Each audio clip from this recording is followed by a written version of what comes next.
L'enfance devrait être une période de joie, de sécurité et d'épanouissement.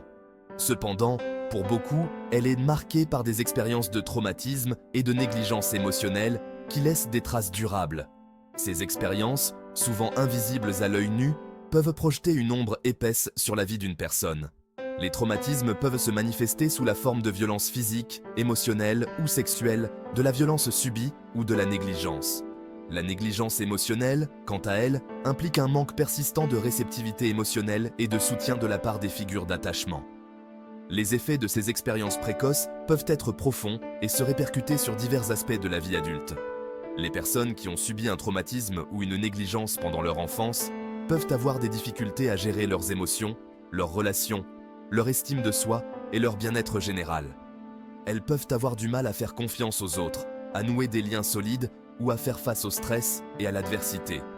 La douleur de ces blessures non cicatrisées peut imprégner tous les aspects de leur vie, souvent sans qu'elles comprennent vraiment la cause profonde de leurs difficultés. Il est essentiel de comprendre que ces expériences ne sont pas une fatalité. Il est possible de guérir des traumatismes et de la négligence émotionnelle subie pendant l'enfance. En reconnaissant le passé, en comprenant son impact et en recherchant un soutien approprié, les personnes peuvent s'engager sur la voie du rétablissement et de la croissance. Ce processus exige du courage, de l'autocompassion et la conviction que la transformation est possible.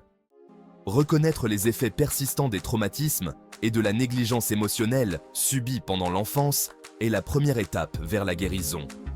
Souvent, les personnes ne réalisent même pas que leurs difficultés actuelles sont enracinées dans leurs expériences précoces.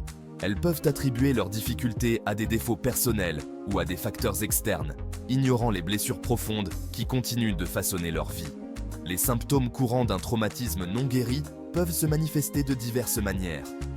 La dysrégulation émotionnelle, caractérisée par des émotions intenses et accablantes, est un signe fréquent. Les personnes peuvent souffrir d'anxiété, de dépression, de colère ou de sautes d'humeur. Les difficultés relationnelles sont également fréquentes, car des problèmes de confiance, la peur de l'intimité et une tendance à reproduire des schémas relationnels malsains peuvent apparaître. En outre, les personnes peuvent souffrir d'une faible estime de soi, d'une image négative d'elles-mêmes et d'un sentiment omniprésent de honte ou de culpabilité. Elles peuvent adopter des comportements autodestructeurs, tels que la toxicomanie, les troubles alimentaires ou l'automutilation, pour faire face à la douleur émotionnelle. Des symptômes physiques, tels que des douleurs chroniques, de l'insomnie ou des problèmes digestifs, peuvent également indiquer un traumatisme non résolu. S'engager sur la voie de la guérison des traumatismes et de la négligence émotionnelle subie pendant l'enfance exige du courage, de l'engagement et du soutien.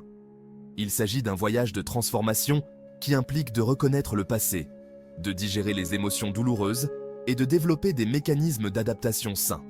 Bien que le processus puisse parfois être difficile, les récompenses sont incommensurables.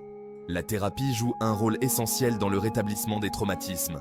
Le fait de demander l'aide d'un thérapeute spécialisé dans la prise en charge des traumatismes peut offrir aux personnes un espace sûr et bienveillant pour explorer leurs expériences, gérer leurs émotions et élaborer des stratégies d'adaptation efficaces.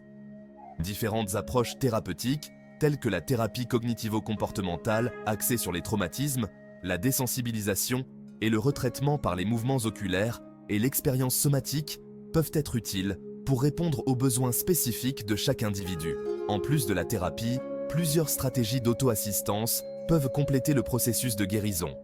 La pleine conscience et la méditation peuvent aider les individus à développer leur conscience de soi, à réguler leurs émotions et à cultiver un sentiment de paix intérieure. La tenue d'un journal intime peut être un outil puissant pour traiter les émotions, acquérir des connaissances et favoriser l'introspection.